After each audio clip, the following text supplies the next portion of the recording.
পৰম্পৰাগতভাৱে অসমৰ স্বৰ আৰু সংখ্যালঘু অধ্যুষিত অঞ্চলত ৯৫% ভোট অসমত হৈ আছিল।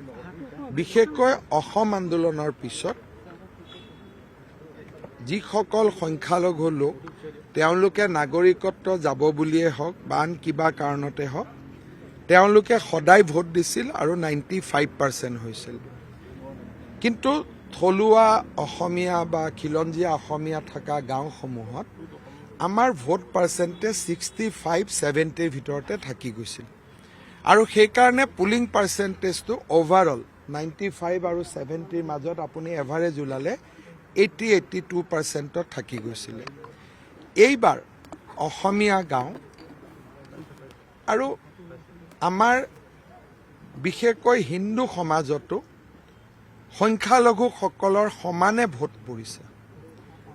গোলকগঞ্জৰ দৰে চিটত হিন্দু পুলিং বুথতো 95%, মুছলমান পুলিং বুথতো 95%। অৰ্থাৎ এইবাৰ ভোটদানৰ প্ৰতি হিন্দু আৰু স্থানীয় লোকৰ এটা অদ্ভুত উৎসাহ দেখা গৈছিল, যিটো সাধাৰণতে সংখ্যালঘু অঞ্চলতহে দেখা যায়। আৰু ইয়ে ইলেকশ্যনৰ ৰিজাল্ট কি হ'ব তাৰো এটা ইংগিত দিয়ে, কিন্তু তাৰ লগে লগে ই গণতন্ত্ৰৰ বাবেও এটা অতি আনন্দৰ বিষয় যে যি অসমীয়া মানুহে ভোট দিব নগৈছিল এতিয়া অসমীয়া মানুহে হিল্লল ভাঙি এইবাৰ ভোট দিব আহিছে। মই এইটো কৈছো, মাইনৰিটি মানুহে অসম আন্দোলনৰ পিছৰ পৰাই ভোট দিয়ে, বিশেষকৈ যিসকল বাংলাদেশী মূলৰ অসমীয়া বাংলাদেশী মূলৰ মুছলমান মানুহ তেওঁলোকে ভোট দিয়াটো নতুন কথা নহয়। অসম আন্দোলনৰ পিছৰ পৰাই তেওঁলোকে আহি ভোট দিয়ে, কিন্তু তেতিয়া টিভি নাছিলে বা এনেকে ৰেকৰ্ড কৰি মানুহে নাছিলে। যোৱা কালি বা পৰহি তেওঁলোকক ট্ৰেইনত গাড়ীত অহা দৃশ্যবিলাকেও এইটোক আমাৰ ভাষাত কয় কাউণ্টাৰ পলাৰাইজেশ্যন। আৰে এওঁলোক আহিছে যদি আমি আৰু বৰপেটাত থাকি আমি ভোট দিব নাযাম। কোনোবাই ক'লে চা এওঁলোক বাংগালোৰৰ পৰা ভোট দিব আহিছে, তই ঘৰৰ পৰা ভোট দিব নাযাওঁ। ইও এটা মোৰ মতেদি এটা ক্ৰিয়া হ'লে প্ৰতিক্ৰিয়াৰ সৃষ্টি হয়, কিন্তু তাক বাদ দিওঁ 2016 চনৰ পৰা লাহে লাহে লাহে লাহে আমাৰ মানুহৰ পাৰ্চেণ্টেজটো বাঢ়ি আছিলে, কিন্তু এইবাৰ ই পিক পালেগৈ। বহুত জেগাত মোক আজি কেইবাজনো বিধায়কে বা কেণ্ডিডেটে কৈছে কিছুমান চেণ্টাৰ অসমীয়া মানুহৰ চেণ্টাৰ 94-95% পুলিং হয়। জালুকবাৰীত আগতেও হয় অসমীয়া মানুহৰ চেণ্টাৰ 95-96%, কিন্তু এইবাৰ বহুত গাঁও সমষ্টিত হৈছে। তাৰমানে অসমীয়া মানুহে এতিয়া বুজি উঠিছে যে ইলেকশ্যনটোক যদি আমি এৰি দিওঁ আমি অসমতে এদিন অস্তিত্ব আমাৰ নোহোৱা হৈ যাব। আমি যোৱা 5 বছৰ যি কেম্পেইন কৰি আছিলোঁ যে অসমীয়া মানুহো আগ্ৰাসী হ'ব লাগিব, এই নিৰ্বাচনত অসমীয়া মানুহেও নিজৰ আগ্ৰাসী মনোভাৱটো দেখুৱালে। এই ভোটদানৰ হাৰ ইমান বৃদ্ধি পোৱাৰ পিছত আপোনাৰ কি লাগিছে? 90 ডিজিট নে ট্ৰিপল ডিজিট? এইটো ভোট ক'ত বাঢ়িছে জনাৰ পিছত ৰিজাল্ট কি হ'ব তাক কোৱাটো কোনো মোৰ মতেদি প্ৰয়োজনে নাই। ডাবল ডিজিট নে ট্ৰিপল? মই ভাবোঁ 90+ হ'ব, কিন্তু যদি 100 চুই দিয়ে আচৰিত হ'বলগীয়া নাই। কিন্তু আমি যিহেতু ৰাজনীতি কৰোঁ, ইলেকশ্যন হৈ গ'ল, গতিকে বিনম্ৰ হোৱা ভাল, বহুত বেছি এগ্ৰেছিভ হোৱা ভাল নহয়। গতিকে মই 90± থাকিম, কিন্তু মোৰ ফিডবেক মতে 100 চুলে, কাৰণ আমি 2টা সংখ্যালঘু চিটো আমি জিকিছোঁ, গতিকে 100 চুলে আচৰিত হ'বলগীয়া নাই। বিৰোধীত কংগ্ৰেছে 20ৰ তলত থাকিব, কাৰণ মই প্ৰথম ভাবিছিলোঁ যে AIDF-এ অসমত চিট নাপায়, AIDF-এ 4-5খন চিট পাব। তাৰ পৰিপ্ৰেক্ষিতত কংগ্ৰেছ 18ৰ পৰা 22 এইটো ৰেঞ্জত থাকিব, আৰু বিৰোধীক লৈ হয়তো যদি আমি 90 পাওঁ তেতিয়া বিৰোধীয়েতো 36 হ'বই লাগিব। মই ভাবোঁ 3 গগৈ তীব্ৰ প্ৰতিদ্বন্দ্বিতাৰ সন্মুখীন। আমিবিলাক নাই, আমাৰ কোনো প্ৰতিদ্বন্দ্বিতা নাই, কিন্তু 3 গগৈয়ে ইলেকশ্যনৰ লাষ্ট ভোটটো গন্তি হোৱালৈকে টেনশ্যনত থাকিব লাগিব। জিকা হাৰা মই জাষ্ট 5টা বজাত গৈছে, এতিয়া আজি মই ক'ব নোৱাৰোঁ, সোধাও নাই মই। কিন্তু 3 গগৈ, কাৰণ এই 3 গগৈৰ কনচেপ্টটোৱে মানুহে বেয়া পাইছে। আৰু এই 3 গগৈয়ে শেষলৈকে তেওঁলোকে ইলেকশ্যনৰ লাষ্ট ভোটটো কাউণ্টিং হোৱালৈকে টেনশ্যনত থাকিব লাগে। হয়তো 2000 ভোটত জিকিব পাৰে, 2000 ভোটত হাৰিব পাৰে, মই নকওঁ। কিন্তু আমি যেনেকৈ জিকিম তাৰ ওচৰা ওচৰিও তেওঁলোক যাব নোৱাৰে। আমি গগৈ নোহোৱা মানুহবিলাকে যিটো ভোটত জিকিম তেওঁলোক তাৰ ওচৰত যাব নোৱাৰে। আৰু বিজেপিৰ গগৈবিলাকে তাতকৈ ভাল ভোটত জিকিব। যদি তৰংগ গগৈ আৰু অখিল গগৈৰ মাৰ্জিন দেখে, তৰংগ গগৈ বেছি ভোটত জিকিব। যদি হীৰেণ গগৈ আৰু লুৰিণ গগৈ পাৰ্চেণ্টেজ জোখে, আমাৰ হীৰেণ গগৈ বেছি ভোটত জিকিব। কাৰণ আমাৰ সমাজখন এনেকৈ টাইটলৰ ভিত্তিত নচলে। স্বৰ্গদেউ চাওলুং চুকাফা আৰু মহাপুৰুষ শ্ৰীমন্ত শংকৰদেৱে এখন বেলেগ অসমীয়া সমাজ গঢ়ি থৈ গৈছিল। গগৈ বুলি কওঁতে বুঢ়াগোহাঁইখিনিওতো বাদ পৰে, বৰগোহাঁইখিনিও বাদ পৰে, সন্দিকৈখিনিও বাদ পৰে। গগৈ বুলি ক'লে ইভেন আহোমৰ মাজতো যেন এটা বিভাজন আনিব খুজিছে। সেইটোতো ভাল নাপায়। 600 বছৰ ৰাজত্ব কৰা জাতি এটাক কোনোবাই যদি দ্বিধা বিভক্ত কৰিব খোজে, এইটো মানুহে ভাল পাব নেকি? আজি কোঁৱৰ, সন্দিকৈ, বুঢ়াগোহাঁই, বৰগোহাঁই, এই মানুহবিলাকতো তেওঁলোকোতো আহোম। এতিয়া আপুনি আহোমৰ ভিতৰতো অসমীয়াৰ মাজততো গগৈ আনিলে, আহোমৰ ভিতৰতো এটা গগৈ আনিলে। আমাৰ সমাজখন তেনেকুৱা নহয় ন। গগৈ ছোৱালী বুঢ়াগোহাঁই ঘৰত বিয়া হৈছে, বুঢ়াগোহাঁই ছোৱালী বৰগোহাঁই ঘৰত বিয়া হৈছে, বৰগোহাঁই ছোৱালী সন্দিকৈ ঘৰত বিয়া হৈছে। গতিকে আপোনালোকে অলপমান ধৰক উৎসাহত থাকে কাৰণে 3 গগৈ আপোনালোকৰ ভাল লাগে। কিন্তু মোক ইলেকশ্যন কেম্পেইনত প্ৰত্যেকগৰাকী আহোম মানুহে কৈছে যে এইটো তেওঁলোকে বেয়া কাম কৰি আছে। কাৰণ সুশান্ত বৰগোহাঁই, ময়ূৰ বৰগোহাঁই, তেওঁলোকে আহোম মানুহ নহয় নেকি? এই যে এটা আপোনালোকে কালি যদি মই কৈ দিওঁ 3 কলিতা, এইটোতো মানুহে ভাল নাপায়। 3 শইকীয়া, এইটোতো মানুহে ভাল নাপায়। 3 কোঁৱৰ, যদি কয় যে হয় এইবাৰ অসমক খিলঞ্জীয়া অসমীয়া 3জন লগ লাগিছে, 3জন পাহোৱাল আহোম লগ লাগিছে, এইটো এটা বেলেগ কথা। 3জন পাহোৱাল লাচিত লগ লাগিছে, এইটো বেলেগ কথা। 3 গগৈটো কি কনচেপ্ট হ'ল এটা মোক বুজাই দিয়কচোন। গগৈ মানুহবিলাকে বেয়া পাই আছে, ভাই এইবিলাক কি কৰি আছ তহঁতি? মানে মই কৈছো জেনজি ভোটাৰ মানে কি? অসমত কোনো জেনজি ভোটাৰ নাই। অসমত পৰিয়াল, আপোনালোকে পৰিয়ালটোকো ভাঙিব খোজে। মোৰ ল'ৰাটো মানে কি? মোৰ ল'ৰাটো জেনজি নেকি? মোৰ ল'ৰাটো দেউতাক মাকৰ এজন মৰমৰ সন্তান। আমাৰ পৰিয়ালত আলোচনা কৰি ভোট। জেনজি ফেনজি ইয়াত নচলে। এইবিলাক কোনে আপোনালোকৰ মূৰত সোমাই দিলে? নতুন ভোটাৰ। আৰে ক'ৰ পৰা নতুন ভোটাৰ? দেউতা মা ল'ৰা ছোৱালী মিলি এটা অসমীয়া পৰিয়ালৰ সৃষ্টি হয়। এতিয়া আপোনালোকে অসমীয়া পৰিয়ালটোৰ মাজতে এটা জেনজি বনাই দিলে, এটা জেন জেড বনাই দিলে। কি কনচেপ্ট আপোনালোকৰ মূৰত আহিলে মই নাজানো। আপুনি মোক কওক, আপোনাৰ দেউতা মাই নিবিচাৰা কাম এটা আপুনি কৰিব পাৰে নেকি?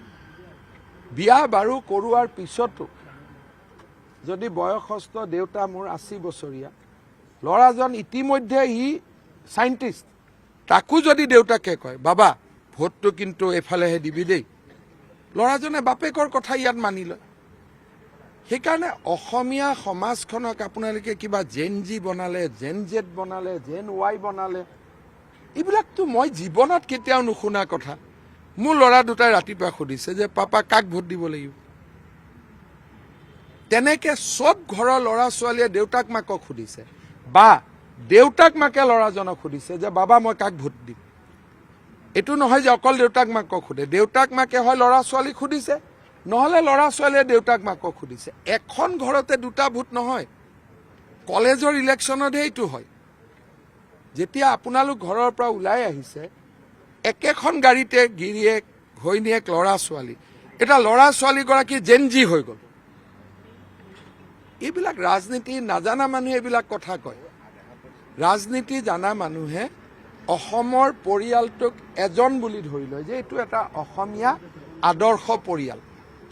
জেন জি ক'ড হয়, বাংলাদেশত হয়, জেন জি ক'ড হয়, নেপাল হয়, য'ত পৰিয়ালৰ কনচেপ্ট নাই। আমাৰ অসমখন হ'ল আদৰ্শ পৰিয়াল। বাহিৰত তামোল পাণ থাকিব, বাৰী থাকিব, নামঘৰ থাকিব, সংস্কাৰ থাকিব।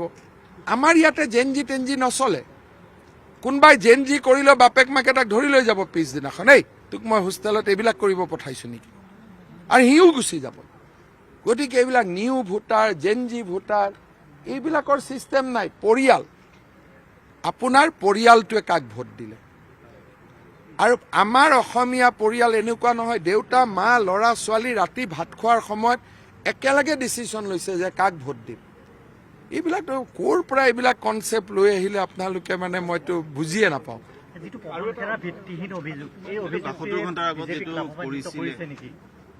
চাওক, যিকোনো অসমীয়া মানুহক যদি বাহিৰৰ পৰা কোনোবাই আহি অলাগতিয়াল গালি গালাজ কৰে, সাধাৰণতে মানুহে তাক ভাল নাপায়। যদি পৱন খেৰাই অভিযোগটো আনি এষ্টাব্লিছ কৰিব পাৰিলেহেঁতেন বেলেগ কথা, কিন্তু নিজে এষ্টাব্লিছ কৰি ৰাতিপুৱাই তেওঁ পলালে, সাধাৰণ মানুহৰ মাজত এটা নিশ্চিতভাৱে ধাৰণা হ'ল যে কংগ্ৰেছৰ এইটো এটা ষড়যন্ত্ৰ। ইয়াত ভোট বাঢ়িছে নাই বাঢ়া মই নকওঁ, কিন্তু তৰুণ গগৈ ল'ৰা হিচাপে গৌৰৱ গগৈয়ে এই কাগজ, মই তেওঁৰ কাগজ দিছোঁ, চিধা কৈছোঁ যে ল'ৰা দুটা খ্ৰীষ্টিয়ান, ডিনাই কৰক। তেওঁতো ডিনাই কৰিব পৰা নাই, কিন্তু মই ল'ৰা ছোৱালী দুটা খ্ৰীষ্টিয়ান বুলি কোনোবা চাৰ্চত ডিপ ফেকৰ ফটো এখন মাৰি মই দেখুওৱা নাই। মই ৰেকৰ্ডৰ পৰা কৈছোঁ যি কৈছোঁ। তেওঁলোকে ৰেকৰ্ডটো একো নাই কাৰণে কাগজ বনাব চেষ্টা কৰিলে, আৰু এনেকে মিছা কাগজ বনোৱা, কাৰ প্ৰপাৰ্টি, ক'ত টানি, ক'ৰ প্ৰপাৰ্টি। এতিয়া আমি পৱন খেৰাৰ নামতো একেটাই কোম্পানী বনাই দিলোঁ। পৱন খেৰাক পেৰা বনাই দিয়াৰ কথা কৈছে। পেৰাটো বনিবই না, এইটো আৰু মই এৰি দিম নেকি? আৰু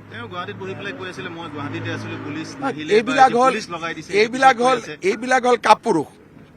তেওঁ ৰাতি 9টা বজাত প্ৰেছ কনফাৰেন্স কৰিছে, হম ইধাৰি बैठा है, তাকত সেইটো আছাম পুলিচ আহে। ৰাতিপুৱা মই শুই উঠিয়ে মই গম পাইছোঁ, এয়াৰপৰ্টৰ পৰা মোক ফোন কৰি কৈছে 5:30টাতে পৱন খেৰা পলাইছে ৰাতিপুৱা।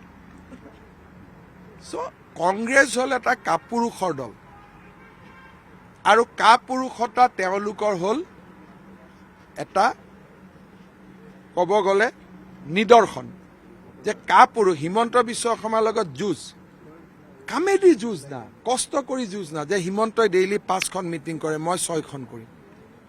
হিমন্তই 14 ঘণ্টা মানুহৰ মাজত আছে, মই 16 ঘণ্টা থাকিম। কম্পিটিশ্যনটো নকৰিলে। মই যদি গোটেই ইলেকশ্যনৰ সময়ত 300খনতকৈ বেছি মিটিং কৰিছোঁ যোৱা 2 মাহত, গৌৰৱ গগৈয়ে কেইখন মিটিং কৰিছে? ৰাতিপুৱা নিউজটো পঢ়ে আৰু খুচি হৈ ঘৰত শুই থাকে। কিন্তু মোকতো কোনোবাই জিকাব বুলি নিউজটো দিলেও ৰাতিপুৱা মই পঢ়ি খুচি হৈ নাথাকোঁ। মইতো জানো যে কষ্টৰ বিকল্প নাই। কংগ্ৰেছত কোনজন নেতাই কেম্পেইন কৰিলে কওক? দেৱব্ৰত শইকীয়া বাহিৰত ওলাই আহিলে নাজিৰাৰ, ৰিপুণ বৰা বাহিৰত ওলাই আহিলে, কেম্পেইন নকৰে, কষ্ট নকৰে। সেইকাৰণে 2011তো মই কংগ্ৰেছত থাকোঁতে দেখোঁ, আৰে মই ইমান কষ্ট কৰোঁ, বাকী গোটেইবিলাক আৰামত বহি থাকে। ইলেকশ্যনৰ পিছত কুৰ্তা পাঞ্জাবী পিন্ধি চব শপত ল'ব আহি যায়। মোৰ মনত আছে 2011 চনত মাছখোৱাত যেতিয়া মন্ত্ৰীবিলাক শপত ল'ব আহিছে, মই ৰিপুণ বৰা পদুবলৈ মুখত কৈছোঁ, দাদা আপোনালোক আজি কিয় শপত ল'ব আহিলে? কেম্পেইনৰ সময়টো দেখাই নাপালোঁ আপোনালোকক। মই চেলাইন লৈ লৈ ঘূৰি ফুৰিলোঁ, আপোনালোক কুৰ্তা পাঞ্জাবী পিন্ধি শপত ল'ব আহি গ'ল। তেতিয়া মোক তৰুণ গগৈয়ে হাতখনত ধৰি গুচাই দিছিলে। গতিকে এই পইণ্টটো মই আগৰ পৰাই কৈছোঁ যে কংগ্ৰেছৰ কোনো লিডাৰে কষ্ট নকৰে। আজি দিলীপ শইকীয়া, প্ৰদান বৰুৱা দিনে ৰাতিয়ে ইয়াত যি ধৰণে কষ্ট কৰি আছে, কংগ্ৰেছৰ কোনোবা এজন লিডাৰে কষ্ট কৰি আছে? আপোনালোকতো সাংবাদিক সকলোতে যায়। কংগ্ৰেছৰ আৰু বহু ডাঙৰ লিডাৰ এইবাৰ আহিছিল, আৰু প্ৰতিগৰাকী লিডাৰে সংবাদমেল সম্বোধন কৰি আপোনাক ব্যক্তিগত আক্ৰমণ কৰিছিল আৰু চৰকাৰ গঠনৰ দাবী কৰিছিল। ৰাষ্ট্ৰীয় প্ৰেক্ষাপটত এই লিডাৰবিলাক মোৰ আগত তিষ্টিবই নোৱাৰে। সেইবিলাক লিডাৰতকৈ মানে গৌৰৱ কৰিব নাপায়। এইবিলাক লিডাৰতকৈ অসমৰ বাহিৰত মোৰ জনপ্ৰিয়তা বহুত বেছি।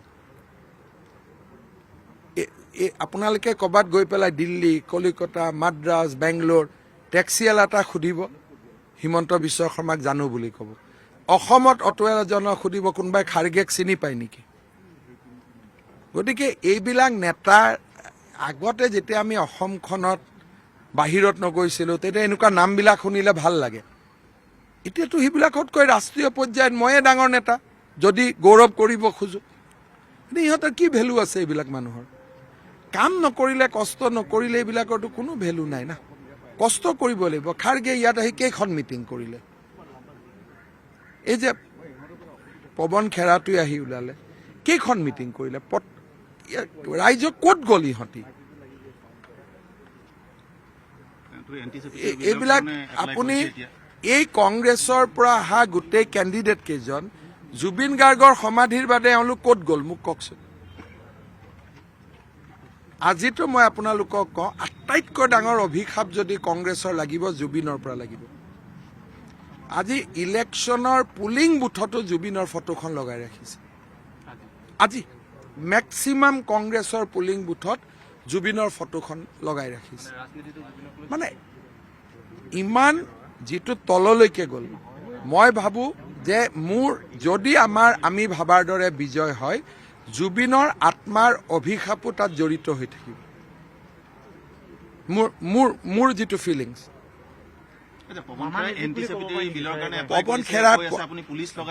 পৱন খেৰাক পুলিচ নলগাই কি লগাম এতিয়া? মইতো আলফা লগোৱা নাই, পুলিচহে লগাইছো। পুলিচ লগোৱাটোতো আইনসন্মত নহয়। যদি এখন এজাহাৰ দিয়ে, আপোনাৰ মোৰ এজাহাৰ হ'লে পুলিচ নাযাব নেকি? কিন্তু পুলিচৰ জেগাত যদি আলফা যায় তেতিয়াহে এইটো আলোচনাৰ বিষয়। তেওঁ যদি ক'লে তেনাৰে হিমন্ত বিশ্ব নে মেৰা পিছে আলফা লগা দিয়া, NDF भी লগা দিয়া, কুকি উগ্ৰবাদ লগা দিয়া। আৰে মই কাক লগাইছো? পুলিচটো আইনৰ তেওঁলোক দাস নহয়। They are slave of the law. আইনৰ সিহঁতি দাস। আইনৰ মানুহে তেওঁৰ ঘৰত গৈছে, আলফাটো যোৱা নাই। আপুনি এনেকে কৈ আছে মোক যেনেকে আলফাহে তেওঁৰ ঘৰত গৈছে। চক, যিকোনো মানুহৰ ঘৰত পুলিচ গ'লে আইনৰ প্ৰক্ৰিয়াতে যুঁজিব সাহস কৰিছে, কৰা নাই, তেওঁৰ হৈ মই কি ক'ম। কিন্তু পুলিচ যোৱাটোৰ কাৰণে তেওঁ কান্দিব নোৱাৰে। FIR হ'লেতো পুলিচ চবৰ ঘৰতে যায়। পুলিচটো দৰমহা দি ৰাখা কিয় হয়? অপৰাধী ঘৰত যাবৰ কাৰণেতো ৰাখা হয়, নে বেলেগ কাৰণে আমি দৰমহা দিওঁ? চক, আজিয়ে মই ক'লো বহুত কথা আমি কোৱাটো উচিত নহয়। 90ৰ আশে পাশে বুলি মই কৈছোঁ। 90 যদি হয় 36টা ছিটটো থাকিব, তেতিয়াতো বিৰোধী দলপতি থাকিব। কিন্তু যদি 100 হৈ যায় তেতিয়াতো নাথাকিব। আপুনি ক'লে যে 22খন আসন কংগ্ৰেছে পাব পাৰে। যদি সেই 22খন আসন কংগ্ৰেছে পায়, গৌৰৱ গগৈৰ ৰাজনৈতিক ভৱিষ্যত অসমত কি হ'ব? মই কাকো ৰাজনৈতিক ভৱিষ্যতটো মই খালী কৰি নিদিওঁ। যাৰ তকদিৰত যি ভগৱানে দিছে সেইটোৱে হ'ব। আজি মোৰ ভাল দিন, অহাকালি মোৰ কি দিন আছে মই জানো নেকি? গতিকে কাৰো মই এইটো ক'ব নোৱাৰোঁ এওঁ শেষ, এওঁ ওপৰ। আজিৰ দিনটোত বিজেপিৰ ভাল হ'ব, কিন্তু এতিয়া 31ত কি হ'ব মই আজি কেনেকৈ ক'ম? সেইকাৰণে তেওঁক শেষ এইবিলাক মই নকওঁ। নিজে ডুবি আছে বোকাত, আকৌ বেলেগৰ গাত বোকা মাৰি থাকে। অৱশ্যে আমি ভালো পাওঁ, বোকা আহিলে বোকাত পদুম আহি যায়। বহুত আগবাঢ়িছে তেওঁতো। তেওঁ চক, আজি তেওঁ নহয়, আজি আপোনালোকে দেখিছে তেওঁ ভোট দিব গৈছে, মাকক লৈ গৈছে, ঘৈণীয়েককতো লৈ যাব পৰা নাই। মই ভোট দিব গৈছোঁ, মোৰ পৰিবাৰক লগত লৈ গৈছোঁ। গৌৰৱ গগৈয়ে ভোট দিব গৈছে মাকক লৈ, পৰিবাৰকতো লৈ যাব পৰা নাই।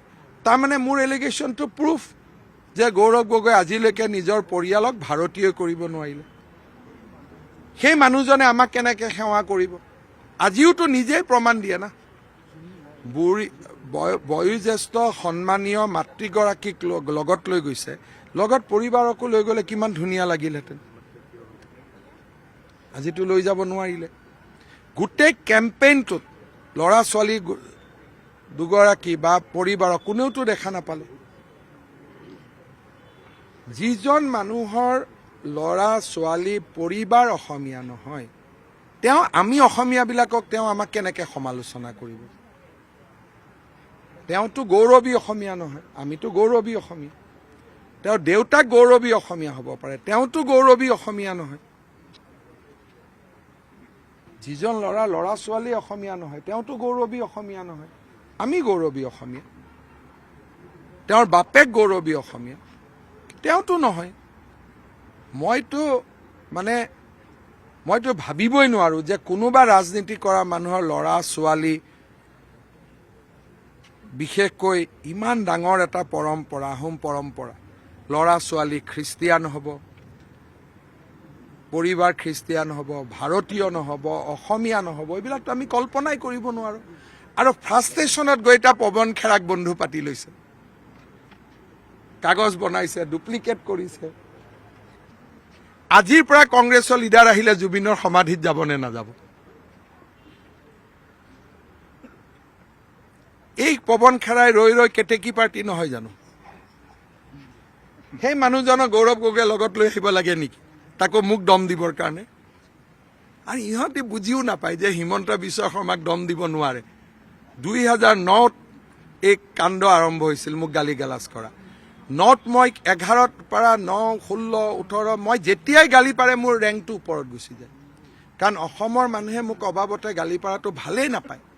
কাৰণ মানুহে দেখি আছে যে ভাই কোভিড হ'লেতো ICUত ইহে সোমায়, বানপানী হ'লেতো ৰাতি ইহে আহি ওলায়।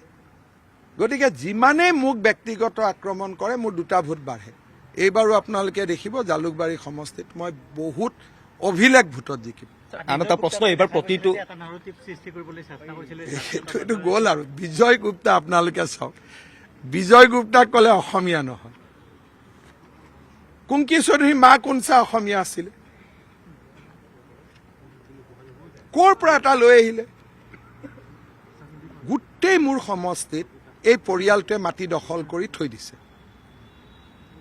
কেইদিনমান আগতে এই পৰিয়ালটোৱে মাটি দখল কৰিব গৈ, মইতো এইবিলাক ইলেকশ্যনৰ আগত কোৱাই নাই, এজন মানুহক পিটি মিলি অৱস্থা নাই, গুৱাহাটীত কেছ হৈছে। আজিও যেতিয়া মই ভোট দিয়া হৈছোঁ তেতিয়া মোক সমষ্টিৰ মানুহবিলাকে কাণত কৈ আছে, ছাৰ এওঁলোকে বহুত মাটি আমাৰ ইয়াত দখল কৰি থৈ দিছে দেই, আপুনি হিচাপ কৰিব। এইবিলাক মানুহ একদম ধোৱা তুলসীৰ পাত নহয়। যদি হিমন্ত বিশ্ব শৰ্মা নাথাকিলেহেঁতেন এইবিলাক মানুহে পদ্মশ্ৰী পদ্মভূষণ পাই গ'লেহেঁতেন। কিন্তু এটা কেৰেক্টাৰ মইহে জানো। এটা নিউজ নাও নে কি এটা উলিয়াই লৈছে, দিন ৰাতি ব্লেকমেইল কৰি থাকে মানুহক। আৰু এইটো কি ওলাই গ'ল? জেন কি বনি গ'ল? জেনজি। আমি ঘোঁৰাৰ ঘাস খাই আছো। আমাৰ যুৱ মৰ্চা ল'ৰাবোৰ এটা জেনজি যে এইটো হ'ল, আমি যে ৰূপালীক টিকট দিলো হাফ লগত, সেইটো কিয় জেনজি নহ'ল? কিমান বায়াস চক। ৰূপালী থাউচেণ্ড আটাইতকৈ কিজানি সৰু ছোৱালী হ'ব ইলেকশ্যন খেলা, তাই কিয় জেন জেড নহ'ল? কি জেন জেড নে জেন জি কি কৈ দিয়ে মালটো, মই হা জেন জি, সেইটো কিয় নহ'ল? কি এইবিলাক ওলায়, ক'ৰবাত জেন জি বুলি ওলাব, ক'ৰবাত কিবা বুলি ওলাব। মুঠতে বিজেপিক দে হৰুৱা। এতিয়া জিকাওকচোন। এতিয়া বিজয় গুপ্তাই কিমান ভাল কৰি জিকিব আপোনালোকে ৰিজাল্ট চাব। লাষ্ট কুৱেশ্যন, এইবাৰ প্ৰতিখন প্ৰচাৰ সভাতে কেন্দ্ৰীয় গৃহমন্ত্ৰীগৰাকীয়ে UCC আৰু অনুপ্ৰৱেশকাৰী সমস্যা সমাধানৰ কথা কৈছিল। ডেফিনেটলি UCC আমাৰ পাৰ্টীৰ ৰাষ্ট্ৰীয় পৰ্যায়ত সিদ্ধান্ত হৈছে যে বিজেপি চৰকাৰসমূহে UCC আনিব।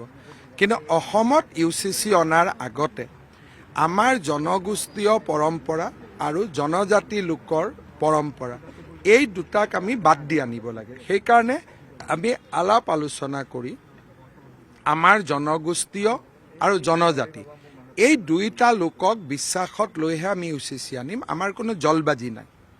গতিকে আমি অসমখন এখন বেলেগ প্ৰদেশ, মানুহৰ চেঞ্চিটিভিটি থাকে।